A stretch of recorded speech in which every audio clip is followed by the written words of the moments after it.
ನಿಮಿಷ ಇದಕ್ಕೆ ಉತ್ತರ ಕೊಡ್ತೀನಿ ಸಿ ಜಗದೀಶ್ ಶೆಟ್ಟರ್ ಅವರು ಕಾಂಗ್ರೆಸ್ ಪಕ್ಷಕ್ಕೆ ಸೇರಿದ್ರು.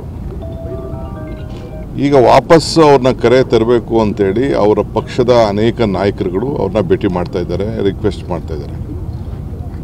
ಎಲ್ಲ ಲೀಡರ್ಗಳು ಕೂಡ ಬೆಂಬಲ ಹೇಳ್ತಾ ಇದ್ದಾರೆ.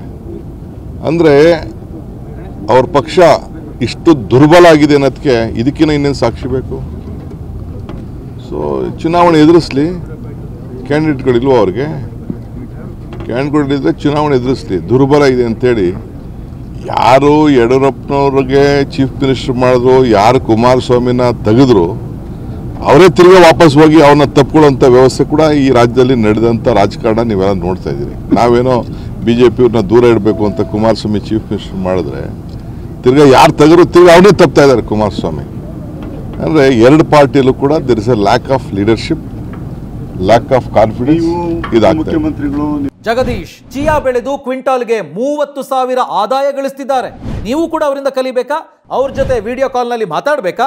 ಈಗಲೇ ಫ್ರೀಡಮ್ ಆ್ಯಪ್ ಡೌನ್ಲೋಡ್ ಮಾಡಿ. ನಿಮಿಷ ಇದಕ್ಕೆ ಉತ್ತರ ಕೊಡ್ತೀನಿ ಸಿ ಜಗದೀಶ್ ಶೆಟ್ಟರ್ ಅವರು ಕಾಂಗ್ರೆಸ್ ಪಕ್ಷಕ್ಕೆ ಸೇರಿದ್ರು.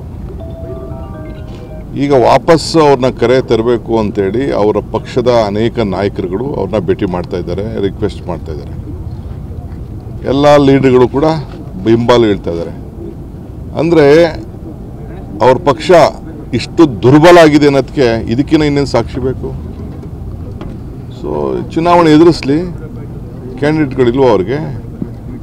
ಕ್ಯಾಂಡಿಡೇಟ್ಗಳಿದ್ರೆ ಚುನಾವಣೆ ಎದುರಿಸಲಿ. ದುರ್ಬಲ ಇದೆ ಅಂತೇಳಿ ಯಾರು ಯಡಿಯೂರಪ್ಪನವ್ರಿಗೆ ಚೀಫ್ ಮಿನಿಸ್ಟರ್ ಮಾಡಿದ್ರು, ಯಾರು ಕುಮಾರಸ್ವಾಮಿನ ತೆಗೆದ್ರು, ಅವರೇ ತಿರುಗಿ ವಾಪಸ್ ಹೋಗಿ ಅವ್ರನ್ನ ತಪ್ಕೊಳ್ಳೋಂಥ ವ್ಯವಸ್ಥೆ ಕೂಡ ಈ ರಾಜ್ಯದಲ್ಲಿ ನಡೆದಂಥ ರಾಜಕಾರಣ ನೀವೆಲ್ಲ ನೋಡ್ತಾ ಇದ್ದೀರಿ. ನಾವೇನೋ BJP-ಅವ್ರನ್ನ ದೂರ ಇಡಬೇಕು ಅಂತ ಕುಮಾರಸ್ವಾಮಿ ಚೀಫ್ ಮಿನಿಸ್ಟರ್ ಮಾಡಿದ್ರೆ ತಿರ್ಗಾ ಯಾರು ತೆಗೆದ್ರು ತಿರ್ಗಿ ಅವನೇ ತಪ್ತಾ ಇದ್ದಾರೆ ಕುಮಾರಸ್ವಾಮಿ. ಅಂದರೆ ಎರಡು ಪಾರ್ಟಿಯಲ್ಲೂ ಕೂಡ there is a lack of leadership, lack of confidence ಇದಾಗ್ತದೆ.